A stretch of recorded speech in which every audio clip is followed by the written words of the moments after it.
He is known by many, he is loved by many, he is appreciated by us. The senior pastor, Reverend Dr. Heber and Brown. Here he is.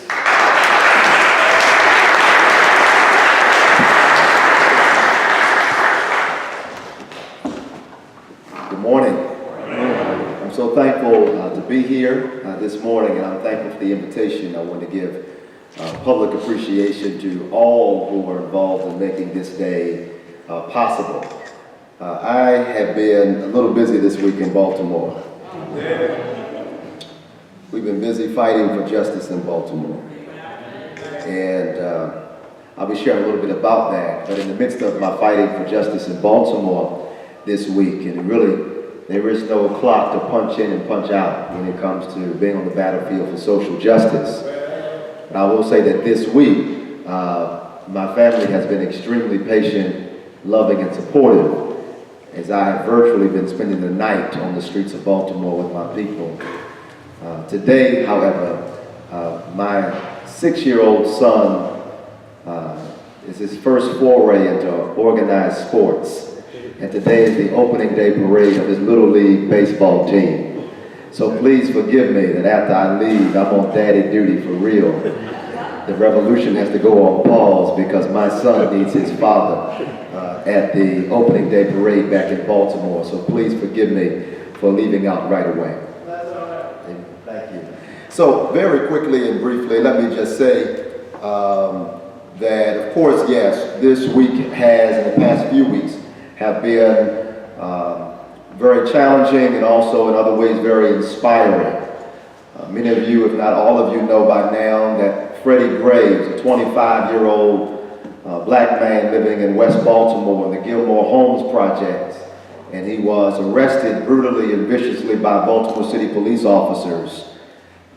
Part of his arrest was captured on video, and after he was arrested, we were informed that he was in a coma in intensive care in one of the local hospitals in the city, and not long after that, in fact about a week after that, Freddie Gray died. The city erupted in protests and demonstrations all over because we understand in the city that Freddie Gray is not the first name of those who've been brutalized and brutally murdered and killed by police officers.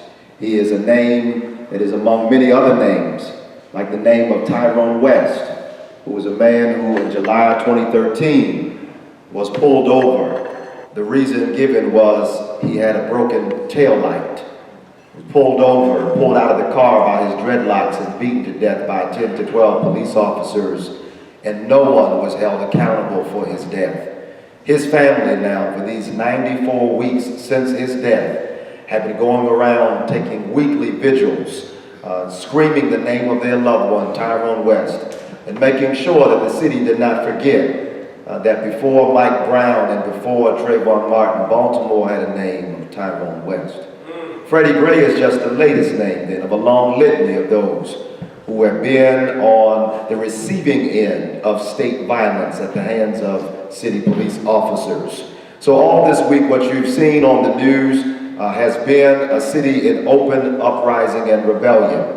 I do not use the word riot because a riot suggests senseless actions. A riot suggests the people who do not understand what time it is. But if you talk to anybody on the streets of Baltimore, from preachers to grandmothers sitting on marble steps, we know what time it is. All week long demonstrations have gone forward, and I don't know what you were watching on the news. Frankly, I've not been watching the news too much this week, but we believe from what we've been hearing that the news has been sensationalizing so many aspects of this.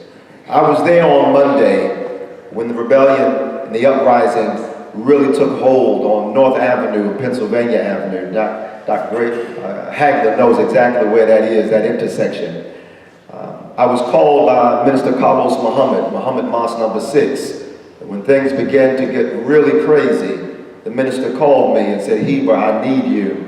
Can you come join the Fruit of Islam, the FOI, which is their men's group, disciplined and organized men?" And I said, "Absolutely, I will and I must."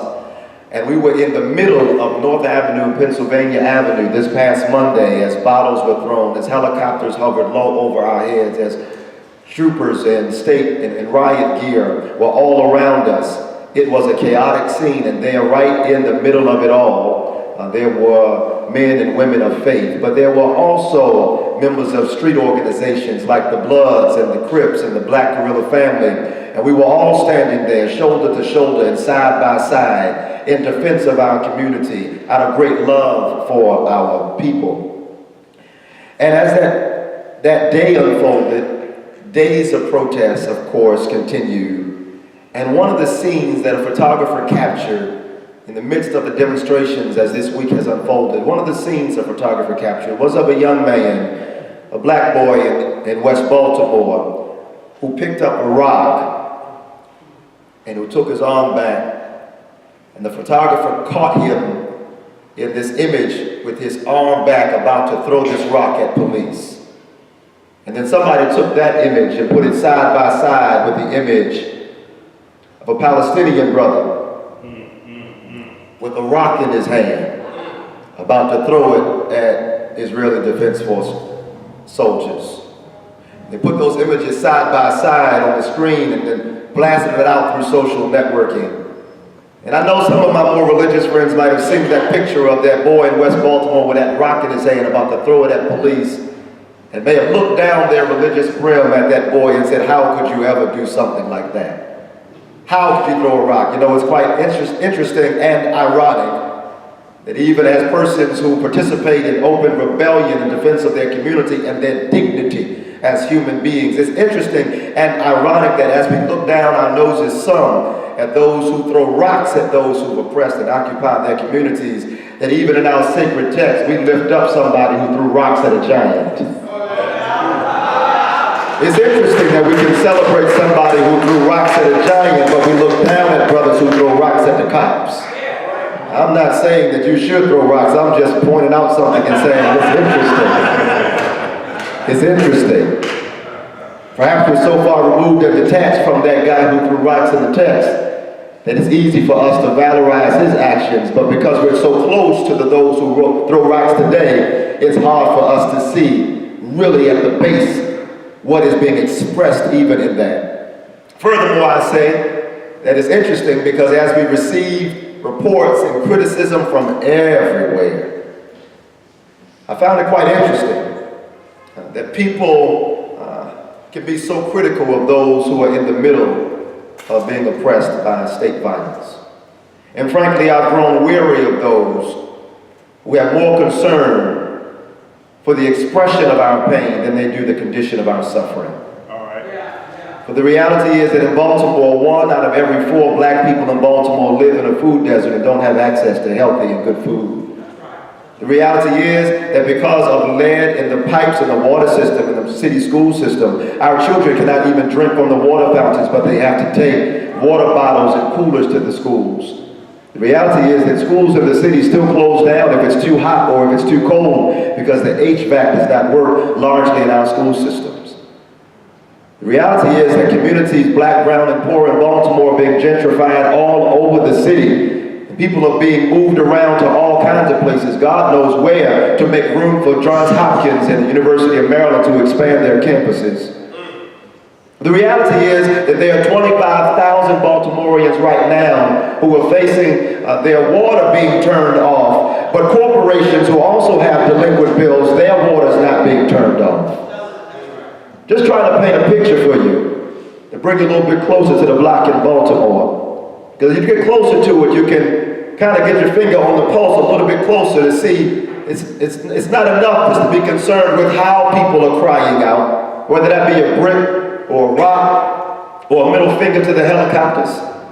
You can be concerned with how people are crying out, but I think it's a better use to be concerned with why people are crying out. For what you see on the news or what you see in Palestine, you see people who at their base want the same thing you want for yourself and your family. They want safe schools and safe communities for their children. They want to know that the seniors have all that they need in terms of medicine and support.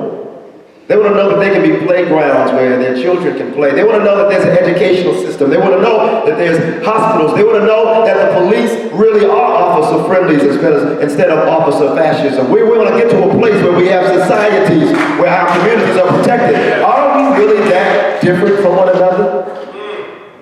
Don't we want the same things for ourselves and for our families? Even as that image has gone out, that boy in West Baltimore with that rock in his hand and that Palestinian brother with a rock in his hand. For some quarters they criticized it, in other quarters they were so excited they sent it all around and it was getting likes on Facebook and Twitter and Instagram all over the place.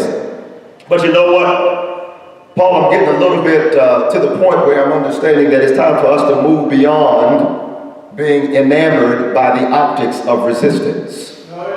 It's time for us to move beyond being enamored by the optics or the visuals of resistance.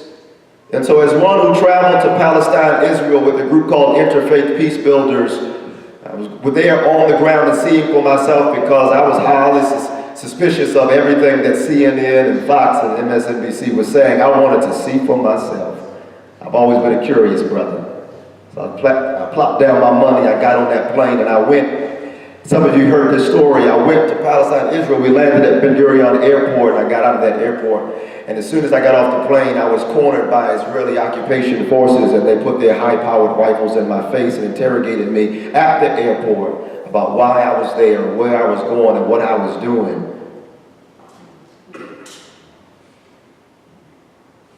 I wasn't alive during the 50s and the 60s, of course. But it felt kind of like what I heard my grandmama and them talking about of those days as the soldiers interrogated me. But as I moved around Palestine and Israel and looked at the murals, I heard the music, I was excited by the optics of how people resist. I was encouraged by the great creativity. The human spirit is so relentless. It is going to express itself. It's going to reach out for justice and freedom no matter what the state does. It's going to find a way to express higher hopes and greater ideals. So I saw the murals on the apartheid wall. I saw beautiful graffiti and signs of freedom and resistance.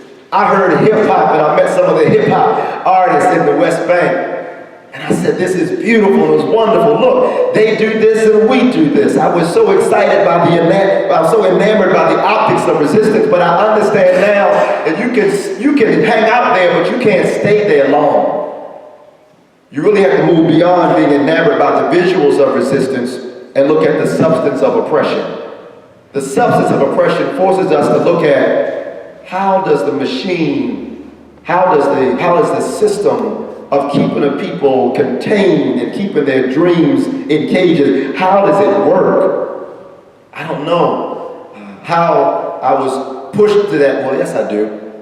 I was in Ramallah, and there was a flotilla making its way with supplies and school supplies and medicines and food. And I was there on the ground when the Israeli military attacked that flotilla.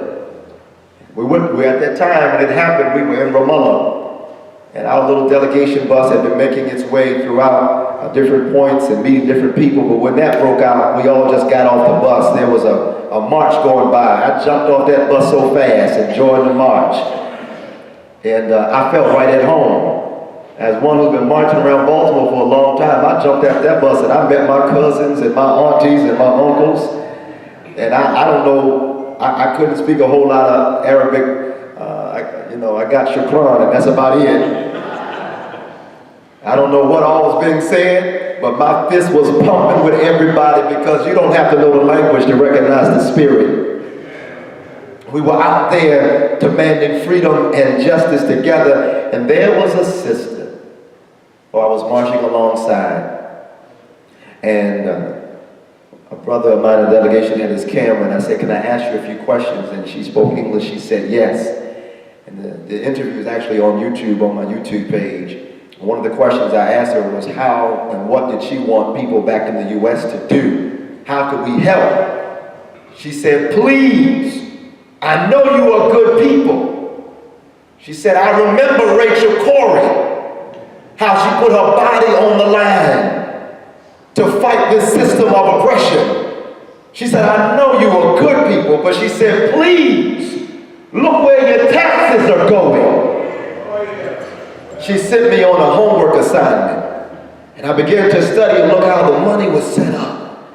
And I said, and I learned that even though the United States acts like it's a neutral broker in this situation and the oppression in the Middle East, it is no neutral broker.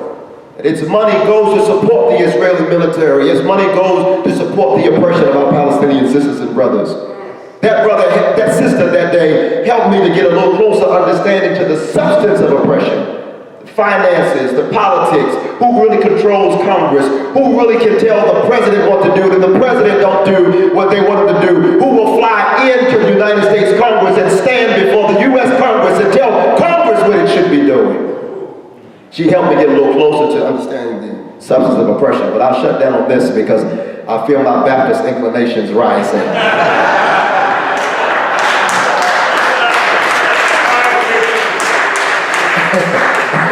I'm Baptist everywhere I go. I can't help it, y'all. But the optics of resistance, the substance of oppression. But finally, if I was to add and offer anything to us, I would offer that it's time for us to really go deeper in repurposing our privilege. Repurposing our privilege. That all of us have different measures of privilege. And I understand that when you're born and when we are born, it's not like we're brought from the birth canal, and as the doctor holds us up, we say, please, can I get a side of white privilege with my blue eyes? We don't ask for it, no, but it is given to you.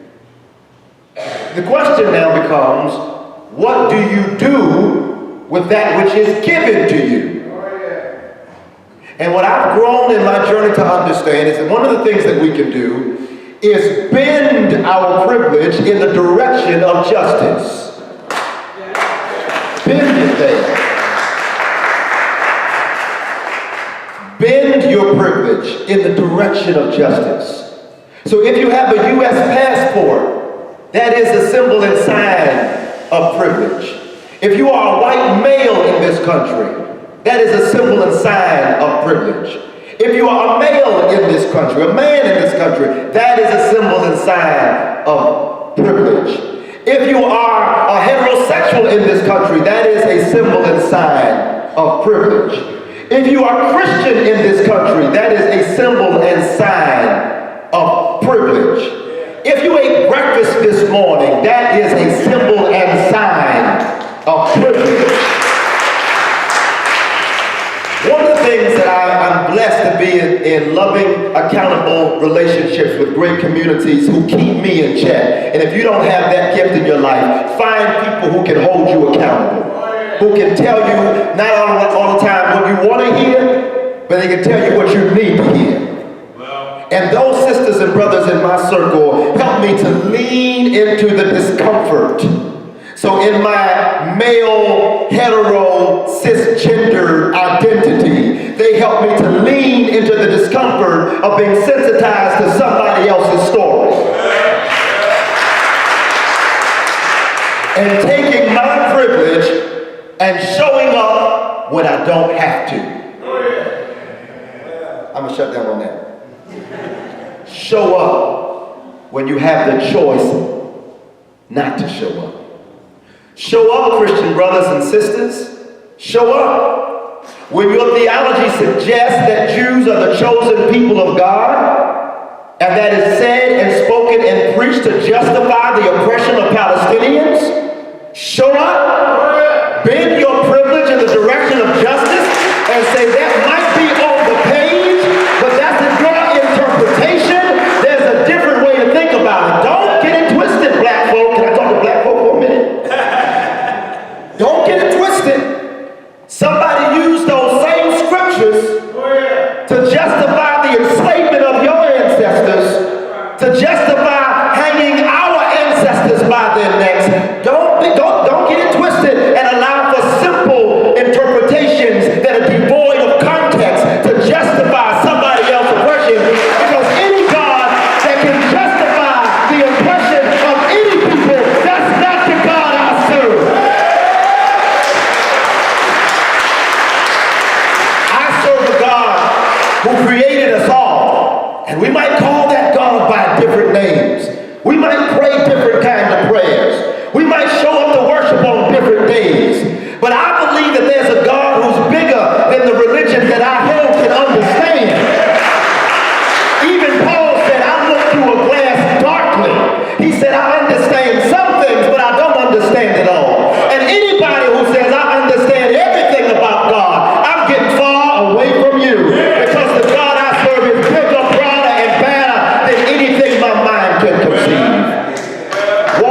together, children.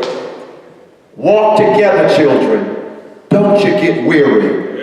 There's a great camp meeting in the promised land.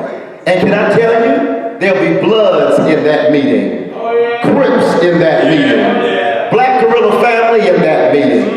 There'll be Jews in that meeting. There'll be Christians in that meeting. There'll be Palestinians in that meeting. There'll be Muslims in that meeting. I believe that God is calling the human family to come together. And instead of being so focused on trying to agree on everything, understand this, that we don't have to agree on everything in order to work together on something.